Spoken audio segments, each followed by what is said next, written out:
Joyride, 1957, a novel of intrigue by J.P. Wasmiller, Chapter 95. Presently there was a soft knock on the door. "James," a female voice said. Against his better judgment, he opened the door a crack and was surprised to see Dolores standing there, still in her waitress uniform. "James, can I come in?" she said, pushing the door open a little wider. "My Bree is in here sleeping. He wasn't sure yet how to refer to his love, Bree. "I'll be quiet, I promise. Can we talk?" she asked, now fully in the room. "Sure, I guess, but we must be quiet," James said, not sure what was happening. His headache now began to escalate. "James, you may not know it, but I have an interest in antiquities, and I was wondering if you could tell me a little about your research." "How'd you know I was in research?" he asked, very surprised by her interest in such things. She took his hand. "My mother is June the librarian." He now was sure the entire day must have been a dream.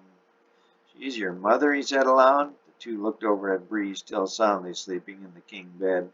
"Shh," she said, putting her finger to his lips. "Let's sit down. I want you to tell me about your research. I learned a little from Misty, but she didn't seem to know too much, or at least she wouldn't tell me much." James did not say Misty knew everything, but did begin to give her a condensed version of what he had found. What frustrated him was that he still had no memory of his research prior to his flight over the Kansas wheat fields, resulting in his first coma. He left out that part, but did not go over the ruins of Oklahoma and Kensington either. He showed her the stones he had found on Oak Island. She ate up everything he said. Finally, he stopped to take a deep breath or two. "It's very warm in here, James," she said, lowering the zipper on her uniform and nearly down to her waist. "How can you two sleep?" she said, pointing to the still soundly sleeping Bree. "Oh, Bree likes it toasty. I guess Montana people are always cold," he said, unable to stop staring at what her zipper had hidden. She got up and sat down in his lap on the easy chair. She leaned over and kissed him on the lips, then noticed his bandage.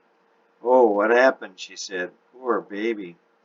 "Think I got shot at tonight," he said. "Where?" she exclaimed as softly as she could.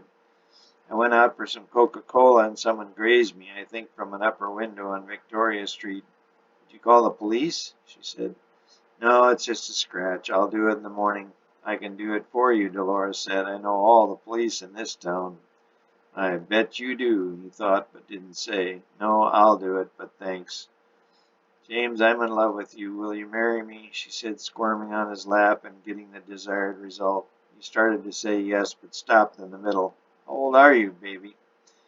"I'm 19. I'm a student of archaeology at the University of Victoria during the winter months," she said. She took his hand and slid it inside her uniform. "Misty said you were going to Victoria next. I could show you around, take you wherever you need to go." "That would be great," he said, digging a deeper hole with each word. "Will you? I fell in love with you the first time our eyes met. We can live in Victoria. I have a 3-bedroom apartment. I'll kick my roommate out, and then we'll have room for babies, too." James could not believe this dream kept going, but he seemed powerless to stop it. "I love you, too," he heard himself say, "but I'm not ready for marriage yet. I've got so much research to do. When I finish, ask me again," he said. "Can we?" She pointed to the bathroom. "I don't want you to forget me," she said, standing and leading him into the bathroom. She turned on the shower, helped him off with his clothes, and led him into the steamy shower. He could never remember seeing, much less being, with such a beautiful woman. Her blonde hair, now wet, was draped over him.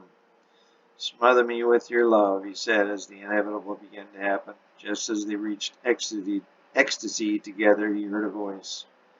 "James, do you want me to help you wash your back?" Bree said in a groggy voice. "No, I'm just about done. You can go back to sleep."